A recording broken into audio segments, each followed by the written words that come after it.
गांव का नाम था रामपुरवा। हर साल यहाँ बारिश खूब होती थी, लेकिन इस साल तो जैसे आसमान टूट पड़ा था। पूरे गांव में पानी भर गया था, नालियां उफनने लगी थीं, तालाब किनारे के घर डूब चुके थे। उसी गांव के किनारे एक गरीब आदमी रहता था, भोला राम। उम्र करीब 35, कंधे झुके हुए, शरीर पर एक पुराना गमछा और गीली मिट्टी सनी धोती। उसकी पत्नी सुनीता और 2 छोटे बच्चे, पिंकी और मुन्ना। उनके पास रहने को घर तो था, पर वो भी मिट्टी और घास फूस से बना, जो हर साल बारिश में बह जाया करता था। इस बार भी वही हुआ। सुबह जब तेज बारिश आई, उनकी झोपड़ी की छत टपकने लगी। सुनीता बर्तन लगाकर पानी रोकने की कोशिश करती रही, बच्चे कांपते रहे। लेकिन दोपहर होते होते झोपड़ी की दीवारें गलने लगीं। रात का समय था, बारिश की बूंदें टीन की छत पर लगातार गिर रही थीं। घर के कोने में बैठी सुनीता चूल्हे की राख कुरेद रही थी। शायद कोई जली लकड़ी बची हो जिससे आग जला सके। भोला राम ने बगल में पड़ी पुरानी टोकरी की ओर देखा, खाली थी। सुनीता ने कांपती आवाज में कहा, सुनिए, कुछ पैसों का इंतजाम कीजिए। बच्चे भूख से रो रहे हैं। 2 दिन से सिर्फ चूरा खाया है, अब वो भी खत्म हो गया। भोला राम चुपचाप दीवार की ओर देखने लगा। कुछ बोल नहीं पाया। उसकी पत्नी की आंखें भर आईं। उसने धीरे से कहा, पिछले महीने जब साहूकार ने आपको खेत के काम से निकाल दिया, तभी से घर में पैसे का नाम नहीं है। कम से कम किसी से मांग लाइए, मुझे बच्चों का चेहरा देखा नहीं जाता। भोला राम का दिल भीग गया। साहूकार ने सच में उसे सिर्फ इसलिए निकाल दिया था क्योंकि उस दिन बुखार के कारण वो खेत नहीं जा पाया था। तब से गांव के किसी आदमी ने उसे काम नहीं दिया। वो उठा और बाहर चल पड़ा। बारिश अब हल्की थी, लेकिन मिट्टी में पैर धंस रहे थे। वो गांव के चौपाल पर पहुंचा, जहां कुछ आदमी छप्पर के नीचे बैठे थे। भीगी मिट्टी, ठंडी हवा और भूख से भोलाराम का शरीर कांप रहा था। भैया, घर में अब तो एक भी दाना नहीं बचा। बच्चा लोग कल रात से भूखा बैठा है, उनकी हालत देखी नहीं जाती। भैया, आपसे हाथ जोड़कर विनती है, थोड़ा आटा, गेहूं, चावल जो भी हो उधार दे दीजिए। जैसे ही कहीं मजदूरी मिलेगी मैं पूरा चुका दूंगा। भैया, बच्चे भूख से बिल्कुल सुस्त पड़ गए हैं। मैं और कुछ नहीं मांग रहा, बस उनके पेट में 2 निवाला चला जाए। भगवान के नाम पर दे दीजिए भैया, उधार ही सही। जैसे ही हाथ में पैसे आएंगे सबसे पहले आपका ही चुका दूंगा। पांव पड़ता हूं भैया। अरे भोला राम, तू हर हफ्ते यही रोना लेकर आ जाता है। सुन, हमारे पास खुद कुछ नहीं बचा है इस बार। घर में आटा, चावल, दाल सब खत्म हो गया है। खुद सोच रहा हूं किससे उधार मांगूं। तुझे कहां से दे दूं भैया? जा, कहीं और देख, किसी और से कह। हम तो खुद बड़ी मुश्किल से जी रहे हैं। भगवान ही मालिक है अब। भाई, हमारी मेहरारू भी कई दिन से बीमार पड़ी है। घर में दवाई के भी पैसे नहीं बचे। बच्चे लोग भी भूखे हैं। हम तो खुद दर दर की ठोकर खा रहे हैं। तनी दूर जाके मांग भोला राम, देख कोई और दे देगा। हमारे पास इस बार सच में कुछ नहीं बचा। और तेरा क्या है, तुझे तो आदत है मांग कर खाने की। तू गरीब जो है, मुझे तो लगता है तेरी गरीबी के कारण ही तुझे कोई उधार नहीं देता। अगर तुझे हमने पैसे दे भी दिए तो तू लौट आएगा कैसे? तेरे पास तो कोई काम भी नहीं है। माफ कर, लेकिन मेरी भी मजबूरी है। हाँ, देखो तो इसे, हर साल भीख ही मांगता रहता है रे भोला राम। कभी कुछ काम धंधा भी कर लिया कर। भाग्य भरोसे कब तक जिएगा? बस हाथ फैलाना आता है तुझे। जा यहां से, कहीं और जाके रो अपनी गरीबी का रोना। हर बार यही नाटक करता है। काम करने की आदत डाल। भीख मांगकर पेट भरना कब तक चलेगा रे? भोला राम की आंखों से आंसू टपक पड़े। भीगते कपड़े और ठंडी हवा ने उसे कंपा दिया। खाली हाथ लौटते वक्त उसके दिल में एक ही सवाल था, क्या गरीब का कोई अपना नहीं होता है? वो जैसे तैसे घर पहुंचा। सुनीता ने बिना कुछ पूछे उसके चेहरे को पढ़ लिया। उसने भी कुछ नहीं कहा। उस रात बच्चे भूखे पेट मां से लिपट कर सो गए। भोला राम छप्पर के नीचे बैठा बरसते पानी को देखता रहा। उसी रात पहली बार उसके मन दर्द था। रात गहराती जा रही थी। आसमान में काले बादल गरज रहे थे। बिजली की चमक में भोलाराम की झोपड़ी साफ दिखाई दे रही थी। कच्ची दीवारें, टीन और घास फूस की छत जो हर तेज हवा के झोंके में हिल जाती थी। बच्चे माँ से लिपटे थे। सुनीता के आंचल में पिंकी दुबकी हुई थी। भोलाराम चुपचाप कोने में बैठा बाहर देख रहा था। हवा और पानी का शोर दिल दहला रहा था। अचानक एक जोर की आंधी आई। टीन की छत उड़ गई। मिट्टी की दीवारें भीगकर गीली हो चुकी थीं। तेज बारिश की मार ने दीवारों को तोड़ डाला। झोपड़ी की पूरी पिछली दीवार भरभराकर गिर पड़ी। मिट्टी का पानी अंदर बहने लगा। सुनीता चीख पड़ी। बच्चे रोने लगे। भोलाराम ने जल्दी से सबको बाहर निकाला। बारिश इतनी तेज थी कि चारों तरफ सिर्फ सफेद धुंध और पानी दिखाई दे रहा था। वो सबको लेकर गांव के चौपाल की तरफ भागा। भैया, सुनो ना भैया, घर का पूरा छप्पर गिर गया है। बच्चे लोग भीगते भीगते ठंड से थरथरा रहे हैं। उनका रोना सुनकर कलेजा फट रहा है मेरा। बस आज की रात ही सही अपने घर के किसी कोने में पनाह दे दो, बरामदे में ही सही, जहां बारिश सीधी ना पड़े। मैं कुछ नहीं मांग रहा भैया, बस बच्चों को बचाने के लिए जगह दे दो। देखो तो एक बार कैसे कांप रहे हैं भूख और सर्दी से। भगवान के नाम पर दे दो भैया, तुम्हारे इस एहसान को जिंदगी भर नहीं भूलूंगा। भोलाराम, हम भी किसी तरह जी रहे हैं। हमारे अपने घर में जगह नहीं है। तुम्हारे लिए कहां से करूं इंतजाम? जाओ कहीं और, यहां मत खड़े रहो। हर बार तुम्हारी मदद नहीं कर सकते। उसने कई लोगों से मदद मांगी, लेकिन किसी ने उसकी ओर नहीं देखा। भोलाराम के पैर मिट्टी में धंस रहे थे। ठंडी हवा से बच्चे कांप रहे थे। सुनीता की साड़ी भीगकर उसके शरीर से चिपक गई थी। आखिरकार उसने सबको लेकर चौपाल के पास खड़े पुराने नीम के पेड़ के नीचे बैठा दिया। पेड़ की मोटी डालें थोड़ी सी बारिश रोक रही थीं, पर पूरी तरह नहीं। ठंडी बूंदें लगातार उन पर गिर रही थीं। सुनीता चुपचाप बैठी रही। हवा इतनी तेज थी कि लगा मानो पेड़ उखड़ जाएगा। बच्चे ठंड से कांप रहे थे। राजू ने भोलाराम से पूछा, बाबा, अब हम कहाँ रहेंगे? हमारा घर तो टूट गया ना, सब गीला हो गया, मिट्टी भी गिर गई। बाबा, हम अब कहाँ सोएंगे? मुझे बहुत ठंड लग रही है बाबा। कोई हमें अपने घर में भी जगह नहीं दे रहा। ऐसा क्यों है पिताजी?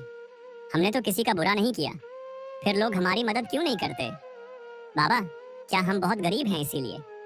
बाबा, मुझे बहुत डर लग रहा है, हमें अब कौन बचाएगा? भोलाराम के पास कोई जवाब नहीं था। उसकी आंखों से आंसू बह निकले, जो बारिश की बूंदों में मिल गए।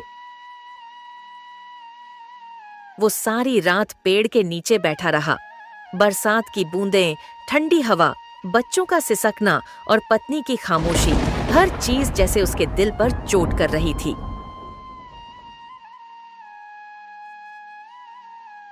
उसने आसमान की तरफ देखा और मन ही मन कहा, हे भगवान, ये कैसी परीक्षा है? क्या गरीब के लिए जमीन पर जगह भी नहीं बची? सुबह की पहली किरण भी बदली हुई थी। आसमान में सूरज था, लेकिन बादल अब भी मंडरा रहे थे। पूरी रात भीगने के बाद बच्चे बुखार से तप रहे थे। भोलाराम सारी रात नहीं सोया था। वो बस नीम के पेड़ की मोटी डालों को देखता रहा। जब सुबह हुई तो उसने पेड़ के तने को छूकर देखा। पेड़ ठंडा था, लेकिन मजबूत। उसकी मोटी शाखाएं जमीन से करीब 10 फीट ऊपर चारों तरफ फैली हुई थीं। उन शाखाओं के बीच थोड़ी सी जगह थी, जहां आराम से एक छोटा घर बन सकता था। भोलाराम का मन फ्लैशबैक में चला गया। बचपन के दिन, जब वो छोटा था तो इसी नियम के पेड़ पर चढ़कर घंटों खेला करता था। उसकी माँ कहती थी, भोलू बेटा, ये पेड़ तेरा सबसे बड़ा सहारा है। जब भी तू अकेला महसूस करे ना, तो इसके नीचे बैठ जाना। ये तुझे अपनी छांव में समेट लेगा। धरती चाहे जितनी भी डोले, आंधियां आए, तूफान आए, पर ये पेड़ तुझे कभी गिरने नहीं देगा। जब भी तुझे लगे कि दुनिया में कोई तेरा नहीं, तब भी ये पेड़ तेरे साथ खड़ा रहेगा। ये तुझे बचा लेगा, संभाल लेगा। जैसे माँ बच्चे को गोद में लेती है ना, वैसे ही ये पेड़ तुझे अपनी बाहों में छुपा लेगा, मेरे लाल। उसने उसी समय सोचा था, काश कभी मेरा घर भी पेड़ पर होता तो कम से कम घर में पानी न भरता। अगर जमीन ने जगह नहीं दी तो क्या हुआ? अब मैं आसमान में घर बनाऊंगा। ये पेड़ ही मेरा आसमान है। भोलाराम ने सुनीता से कहा, सुनो, मैंने सोच लिया है, मैं इस पेड़ पर ही हमारा घर बनाऊंगा। देखो तो इसकी कितनी मोटी मोटी डालें हैं, कितना मजबूत है ये, जैसे धरती में गहराई तक अपनी जड़ें जमा कर खड़ा है। अगर हम इसका सहारा लें तो हमारा घर भी उतना ही मजबूत बनेगा। सोचो सुनीता, ऊपर अगर घर बन जाएगा तो बारिश का पानी भी घर में नहीं भरेगा, और बाढ़ आएगी तो भी हम सब बच जाएंगे, बच्चे भी सुरक्षित रहेंगे। ये पेड़ हमें बचा लेगा। मैं चाहता हूं हमारा घर ऐसा बने जो कभी ना टूटे, चाहे कितनी भी आंधी पानी क्यों ना आए। बस तुम मेरा साथ देना, देखना मैं ये करके दिखाऊंगा। पेड़ पर घर? भोलाराम, क्या सच में ये मुमकिन है? देखो ना, हमारा घर तो टूट चुका है, बच्चे ठंड में कांप रहे हैं। मैं सोच भी नहीं पा रही कि अब क्या होगा। पेड़ पर घर बनाने की बात, ये तो कोई सपना जैसा लगता है। क्या सच में ऐसा हो सकता है? क्या ये मुमकिन है? सुनीता, मुमकिन और नामुमकिन में फर्क सिर्फ एक चीज का होता है, मेहनत का। अगर इंसान ठान लेना तो वो टूटी हुई मिट्टी से भी महल बना सकता है। तुम बस विश्वास रखना, भरोसा रखना अपने भोलाराम पर। चाहे कुछ भी हो जाए, मैं तुम्हें और बच्चों को बिना छत के नहीं रहने दूंगा। ये पेड़ ही हमारा आसरा बनेगा। और देखना, एक दिन इसी पेड़ पर हमारा भी घर होगा जो कभी नहीं टूटेगा। उसने वहीं पेड़ के नीचे पड़ी अपनी पुरानी कुल्हाड़ी उठाई। बारिश में भीगकर उसका लकड़ी का हथा कमजोर हो चुका था, लेकिन भोलाराम का इरादा उससे कहीं ज्यादा मजबूत था। उसने गांव के सूखे बांस और टूटे फूटे लकड़ी के टुकड़े इकट्ठा करने शुरू कर दिए। रास्ते में उसे गांव के कुछ लोग मिले। अरे भोलाराम, अब जंगल काट के क्या उखाड़ लेगा रे? बता तो सही, इतनी बारिश में तो लकड़ियां सूखती ही नहीं, जला भी नहीं पाएगा। जब देखो तब जंगल जंगल घूमता रहता है, कभी लकड़ी कभी घास कभी पत्ता बीनता रहता है। इससे क्या होगा रे भोलाराम? हंसी आती है तुझे देख के। भूखा नंगा आदमी जंगल काट के कौन सा महल बना लेगा? जा रे, बैठ कहीं कोने में और भगवान का नाम ले। ये पेड़ पौधे काटने से पेट थोड़े ही भर जाएगा तेरा। भोलाराम चुप रहा। वो जानता था उसकी सोच उन लोगों की समझ से बाहर है। उसने अपने रास्ते की तरफ देखा, कांटों से भरी, कीचड़ से सनी, लेकिन उसके सपनों से साफ थी। शाम होते होते उसने पहली लकड़ी पेड़ की 2 मोटी डालों के बीच कस दी। रस्सियों से बांध कर देखा, डालें हिली तक नहीं। बच्चे नीचे खड़े होकर ताली बजा रहे थे। राजू ने मुस्कुराकर कहा, बाबा, सच में? क्या हमारा घर इस पेड़ पर बनेगा?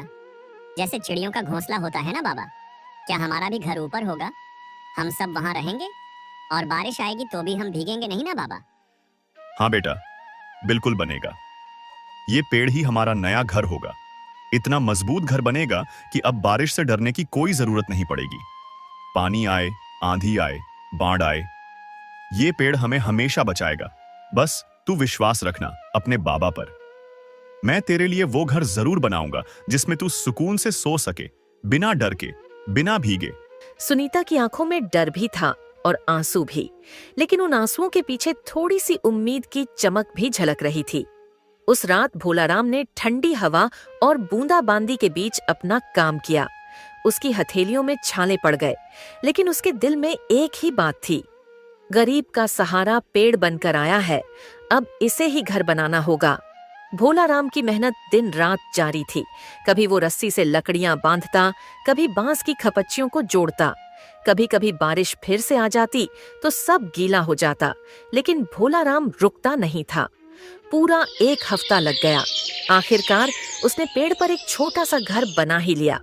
चारों ओर बांस की दीवारें, ऊपर घास फूस और टीन की छत, नीचे मजबूत लकड़ियों की फर्श। जब सब कुछ तैयार हुआ तो बच्चे खुशी से उछल पड़े। सुनीता की आंखों में आंसू थे। तुमने सच में नामुमकिन को मुमकिन कर दिखाया भोलाराम। जिस बात पर पूरे गांव ने हंसी उड़ाई, जिस सपने को सबने पागलपन कहा, उसे तुमने अपनी मेहनत से साकार कर दिया। देखो तो कितना सुंदर घर बना है पेड़ पर। बच्चों की हंसी सुनकर लग रहा है जैसे भगवान खुद हमारे घर आ गए हों। तुमने तो चमत्कार कर दिया भोलाराम। हे ईश्वर, तेरा लाख लाख धन्यवाद। तू ही था जिसने मुझे हिम्मत दी, तू ही था जिसने हर कदम पर मुझे संभाला। जब सबने मुंह मोड़ लिया तब तूने ही मेरा सहारा बनाया। ये सब तेरी ही कृपा है प्रभु, तेरे बिना तो मैं कुछ भी नहीं। कुछ ही दिनों बाद भोलाराम को पास के गांव की एक दुकान पर काम मिल गया। दुकान वाला उसे हर रोज अनाज की बोरियां लाने और ग्राहकों को सामान देने के बदले कुछ पैसे और राशन दे देता था। भोलाराम ने सोचा, अब बच्चे भूखे नहीं सोएंगे। गांव में धीरे धीरे उसके पेड़ पर बने घर की चर्चा फैलने लगी। लोग दूर दूर से आकर उसका घर देखने लगे। कोई कहता, क्या दिमाग लगाया है भोलाराम ने। कोई कहता, ये तो महान आदमी है। लेकिन उसका पड़ोसी रघुवीर चुप था। रघुवीर के मन में आग लग गई थी। उसका पक्का घर बारिश में भीग तो नहीं रहा था, लेकिन लोगों की भोलाराम की तारीफ उसे चुभ रही थी। एक रात रघुवीर अपने आंगन में बैठा था। उसका दोस्त हरिपाल आया और बोला, क्या रे रघुवीर, क्या सोच रहा है? कब से चुपचाप खड़ा है, क्या बात है? भोलाराम समझता है, बड़ा होशियार है। देखो तो कैसे पेड़ पर घर बनाकर पूरे गांव की तारीफें बटोर रहा है। सब उसके मुरीद बने फिर रहे हैं, जैसे उसने कोई बड़ा कारनामा कर दिया हो। हाँ, पर मैं देखता हूं कब तक टिकता है उसका ये घर। पेड़ पर घर रहेगा ही नहीं तो तारीफ किस बात की होगी। एक दिन आंधी आएगी या मैं ही कुछ कर दूंगा, तब देखूंगा कैसे उड़ता है उसका घमंड। सब उसकी मेहनत को भूल जाएंगे। जब उसका घर ही नहीं बचेगा तब हंसी आएगी मुझे, बहुत हंसी आएगी। क्या करेगा अब तू रघुवीर? भोलाराम ने तो सच में सबको दिखा दिया कि वो कुछ भी कर सकता है। पूरा गांव उसकी तारीफ कर रहा है, तू चुप क्यों बैठा है? अब क्या सोच रहा है? क्या करूंगा, आग लगा दूंगा उसके घर में। हाँ, पेड़ पर बने उस घर में आग लगा दूंगा। तब देखूंगा कैसे रहता है वो पेड़ पर, कैसे बचाता है अपने बच्चों को। सब उसकी तारीफ कर रहे हैं ना, तब करेंगे जब देखेंगे उसका घर जलकर राख हो गया। उसकी वो मुस्कुराहट, उसका वो घमंड, सब राख हो जाएगा। मैं चैन से तभी सोऊंगा जब उसकी आंखों में डर देखूंगा और उसकी आंखों से बहते आंसू देखूंगा। हरिपाल डर के मारे चुप हो गया, लेकिन रघुवीर की आंखों में जलन का शैतान नाच रहा था। उसके मन में अब एक ही सोच थी, भोलाराम को नीचा दिखाना है, चाहे कुछ भी करना पड़े। रात का समय था। आसमान में बादल घिरने लगे थे। ठंडी हवा के झोंकों से पेड़ हिल रहा था। भोलाराम अपने पेड़ के घर में सोया था। बच्चे और सुनीता भी चैन की नींद सो रही थी। लेकिन उसी समय उसका पड़ोसी रघुवीर हाथ में मशाल लिए चुपचाप पेड़ की ओर बढ़ रहा था। आज इसे सबक सिखाई दूंगा। बहुत उछल रहा है ये भोलाराम। सोचता है कि पेड़ पर घर बना के कोई बड़ा कारनामा कर दिया। सब लोग भी इसकी तारीफ में लगे हैं। कोई नहीं देखता कि असली ताकत किसमें है। लेकिन आज रात के बाद सब जान जाएंगे। जब इसका घर ही नहीं रहेगा तब पता चलेगा इस भोलाराम को। तब देखूंगा कैसे सीना तान के घूमता है गांव में।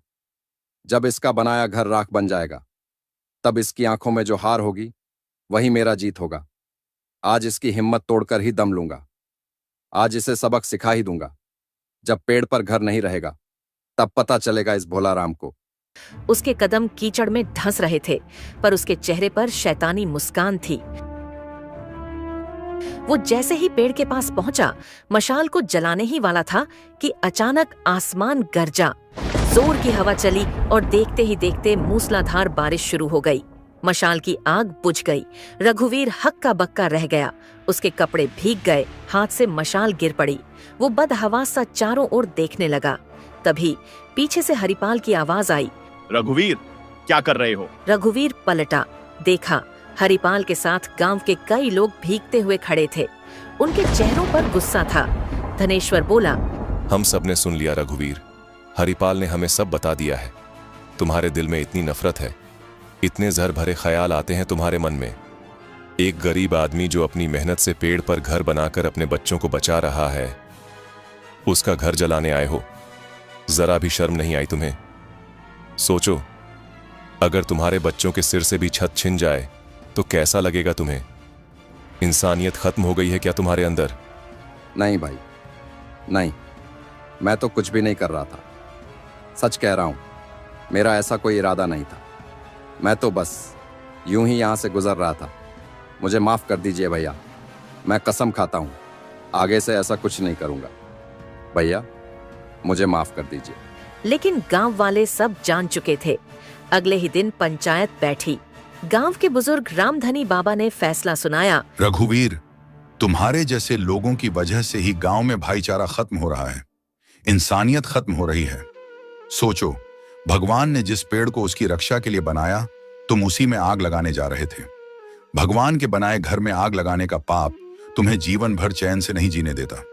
पंचायत का फैसला सुन लो, तुम भोलाराम से माफी मांगोगे और अगले 1 साल तक गांव के हर गरीब के खेत में मुफ्त मजदूरी करोगे, ताकि तुम्हारे अंदर का घमंड और यह जलन खत्म हो सके। तभी तुम्हें समझ आएगा कि मेहनत क्या होती है और किसी का दर्द क्या होता है। भोलाराम, मुझे माफ कर दो। मुझसे बहुत बड़ी गलती हो गई। मुझे समझ नहीं आया कि मैं क्या कर रहा था। मुझे माफ कर दो। मैं वादा करता हूं, आगे से कभी किसी का बुरा नहीं सोचूंगा। रघुवीर, जलन छोड़ देगा तो तेरा जीवन भी आसान हो जाएगा। मैंने तुझसे कभी कोई दुश्मनी नहीं रखी। तू समझ नहीं पाया कि असली सुख दूसरों को तकलीफ देने में नहीं, बल्कि उनके दुख दूर करने में है। जा, अब अपने दिल से नफरत को निकाल दे, तभी तुझे भी सुकून मिलेगा। वही पेड़, वही बारिश, लेकिन अब दृश्य बदल चुका था। गांव वाले भोलाराम के पेड़ पर बने घर को देखने आते और सब कहते, देखो भाइयों, देखो, मेहनत और दिमाग का कितना सुंदर मेल है। ये भोलाराम है, जिसके पास ना पैसा था, ना बड़ा घर, ना ही किसी का सहारा। लेकिन देखो तो, इसने हार नहीं मानी। अपनी मेहनत और अक्ल से ऐसा काम कर दिखाया जो बड़े बड़े अमीर भी नहीं सोच पाते। पेड़ पर घर बनाना, वो भी इतनी मजबूती से कि बारिश और बाढ़ भी कुछ ना बिगाड़ सके। ये हमें सिखाता है कि अगर इंसान ठान ले तो गरीबी भी उसकी राह नहीं रोक सकती। गरीब आदमी भी अगर चाहे तो अपने परिवार के लिए आसमान तक में घर बना सकता है। बस हिम्मत और भरोसा चाहिए। सच में भोलाराम, तुमने साबित कर दिया कि इंसान की सबसे बड़ी ताकत उसकी सोच और मेहनत ही होती है। भाई, हमारी मेहरारू भी कई दिन से बीमार पड़ी है। घर में दवाई के भी पैसे नहीं बचे। बच्चे लोग भी भूखे हैं। हम तो खुद दर दर की ठोकर खा रहे हैं। तनी दूर जाके मांग भोलाराम, देख कोई और दे देगा। हमारे पास इस बार सच में कुछ नहीं बचा। और तेरा क्या है, तुझे तो आदत है मांग कर खाने की। तू गरीब जो है, मुझे तो लगता है तेरी गरीबी के कारण ही तुझे कोई उधार नहीं देता। अगर तुझे हमने पैसे दे भी दिए तो तू लौट आएगा कैसे? तेरे पास तो कोई काम भी नहीं है। माफ कर, लेकिन मेरी भी मजबूरी है। उस दिन भोलाराम ने आसमान की तरफ देखा। बादल के बीच से सूरज की किरणें निकल रही थीं। ठंडी हवा उसके चेहरे को छू रही थी। उसके दिल से आवाज आई, ईश्वर, सच में तूने गरीब का साथ दिया जब पूरी दुनिया ने मुझसे मुंह मोड़ लिया, जब अपने भी पराये बन गए, जब किसी ने एक मुट्ठी आटा देने से भी इनकार कर दिया। तब भी तूने मेरा हाथ नहीं छोड़ा। तूने ही ये पेड़ भेजा मेरे लिए। तू ही तो है जिसने मुझे रास्ता दिखाया जब मेरे बच्चे ठंड और बारिश में कांप रहे थे। बच्चे हंस रहे थे। सुनीता की आंखों में शांति थी। भोलाराम को यकीन था, कुदरत जिसके साथ हो उसका कोई कुछ नहीं बिगाड़ सकता। जब आपको लोगों की सबसे ज्यादा जरूरत होती है तब कोई साथ नहीं देता, पर जब आप अपने पैरों पर खड़े होने लगते हैं तो वही लोग आपको गिराने आ जाते हैं। लेकिन याद रखना, इंसान साथ छोड़े या साथ दे, ईश्वर सबका मालिक है, वही सच्चा सहारा है।